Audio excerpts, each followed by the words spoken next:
depois de tantos anos, né, você fica se recordando. E até hoje eu não entendi direito porque que eu virei ator. Mas, enfim, eu lembro que eu comecei a fazer teatro lá na igreja do Senhor do Bonfim. Na época vieram os padres franciscanos da Itália e eles tinham uma mentalidade muito avançada. E aí é que despertou em mim essa coisa do teatro. Tudo começou, na verdade, com um teatro de alumínio, né? Feito por um comerciante do local chamado Antônio Chiarelli. Eles montaram um teatro feito de chapa, né? O material parecia uma lata, sabe? Porque quando chovia, mas fazia um barulhão que parecia que ia cair, desmontar, sabe? E lá dentro parecia um circo, assim, as cadeiras, porque se tinha muita gente, eram poucas cadeiras para sentar. Tudo assim, feito muito simples, né? Mas os artistas eram maravilhosos. Foi muito bonita essa época do teatro de alumínio. Aí mudei para Santo André. E aqui conheci um amigo, o Ricardo, que ele já estava fazendo teatro no Escaso. O Antônio Chiarelli, ele era o grande incentivador e era o único grupo que fazia teatro em Santo André. Ele vivia para isso, né? Então ele cuidava do comércio, mas ao mesmo tempo ele não se desligava de toda a parte de teatro. Na época ele era muito ligado ao Fianta, ao Escasa. Muitas peças a gente foi assistir, né? Os artistas amadores foram chegando.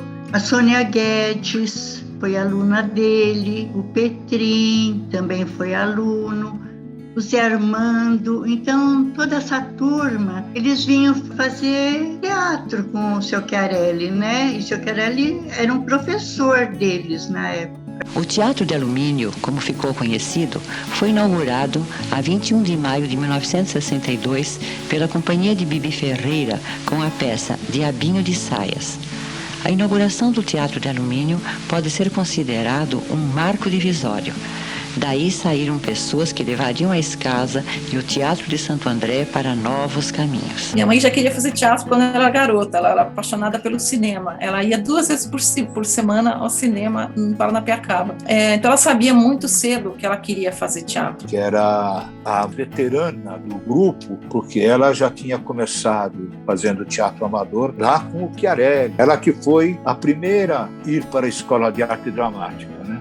Depois nós acompanhamos. O GTC, na verdade, foi inspirado pela Eleni Guariba. A Eleni Guariba é uma diretora de teatro que estudou na França. E ela trouxe essa ideia porque existia na França um projeto chamado Théâtre de la Cité, se tentar descentralizar a cultura no sentido de poder distribuir cultura para mais gente, né? Baseado nisso que eles criaram o Grupo Teatro da Cidade, que foi bem importante para Santo André. Eu cheguei a Santo André em 1962. E logo me entrosei com a área jornalismo da época e acabei me ligando também ao pessoal de teatro. Depois eu me engajei no Grupo Teatro da Cidade. É interessante que o Grupo Teatro da Cidade estava muito bem montado.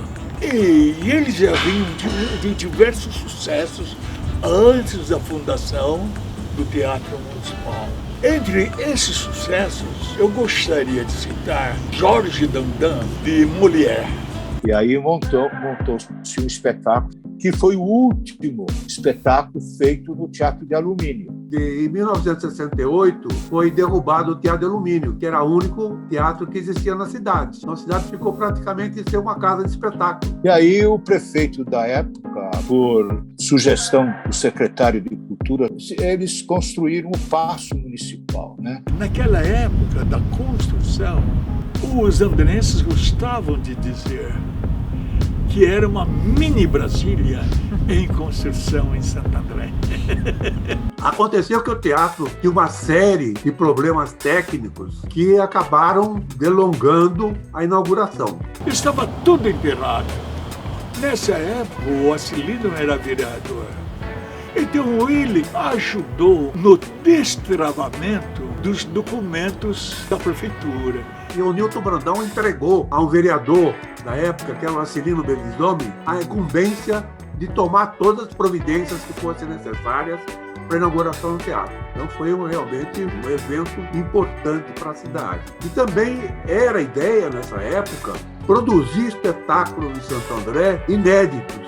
E dentro dessa política foram subvencionados espetáculos muito importantes. E em seguida, a Secretaria de Cultura de Santo André convidou a gente, o grupo, para inaugurar o Teatro Municipal. E nós, do grupo, queríamos que todos os atores amadores de Santo André pudessem participar do elenco, como uma homenagem a todos os que estavam fazendo teatro amador na cidade. Inclusive, a homenagem que nós fizemos ao senhor Antônio Chiarelli, que foi o que começou esse movimento. Mas o pouco tempo que eu tive, que já foi, peguei 71 para cá, né? Não conheci o começo, mas ele sempre me falava sobre tudo, a Guerra do Cansa-Cavalo, né? Os artistas. Às vezes eles moravam num sobrado, né? A Vanessa, vou votar ninho. Aí daqui a pouco ele descia lá do quarto, nas escadas, com uma peruca loira, comprida, vestido de hippie, já com seus 70 anos, né? Eu lembro, assim, de que eu era pequenininha, de brincadeira, de avô, não tinha noção que ele era. Quando eu cresci, que eu vi o legado que ele deixou. Eu nasci ouvindo sobre o meu avô, né? Ele sempre foi o grande orgulho da família, né? Por tudo que ele fez, né, pelo artista que ele foi, por tudo que ele representou para a cidade, né. Eu fico muito orgulhosa de saber que meu avô foi um professor aí para muitos artistas que a gente viu na TV. Ele era mesmo assim apaixonado pela cultura, pelo teatro. Ele queria ver as pessoas felizes, sabe? Ele ajudou a terminar o Teatro Municipal, aí foi inaugurado com muito sucesso. O teatro foi inaugurado, então, na verdade, nessa época eu tinha uma fascinação por esse lugar, né? Esse era um teatro para mim maravilhoso, porque acho que é o maior teatro que eu já tinha ido até então. O teatro não só tinha uma plateia grande, como tinha um palco bem legal, que também era muito grande, e tinha camarins ótimos onde você podia estar. Para mim, o Teatro Municipal era assim, respeito com aquele espaço, era como um templo mesmo. Então, o Grupo Teatro da Cidade, que foi responsável, entre aspas, pela construção do teatro, também contribuiu para que o teatro tivesse um grande movimento com os nossos espetáculos. A experiência foi fantástica. Foi uma inovação que nós fizemos no teatro. Nós conseguimos criar uma plateia de teatro em Santo André. Porque não adianta ter um teatro, um espaço teatral, se não tem uma plateia, né?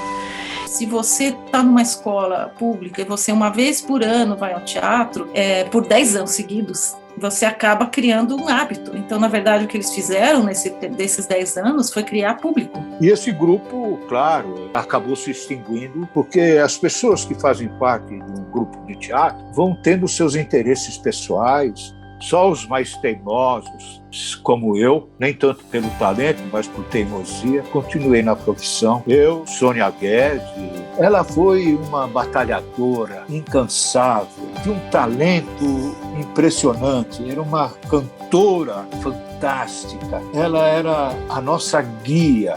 Ela terminou, acho que o colégio normal, né, para ser professora, mais ou menos com 20 anos.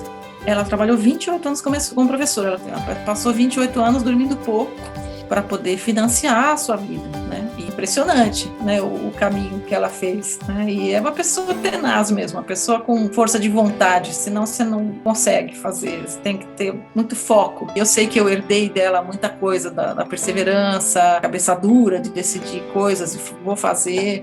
Quando eu entrei na faculdade, ela veio ter uma conversa séria, tipo assim, como é que vai ser? E eu respondi para ela, olha, você me educou, me criou, então não acredito que vai ser tão impossível assim. Ela realmente deu uma contribuição humana. Essa mulher, além de artista, foi uma grande professora e admirada por muitas pessoas.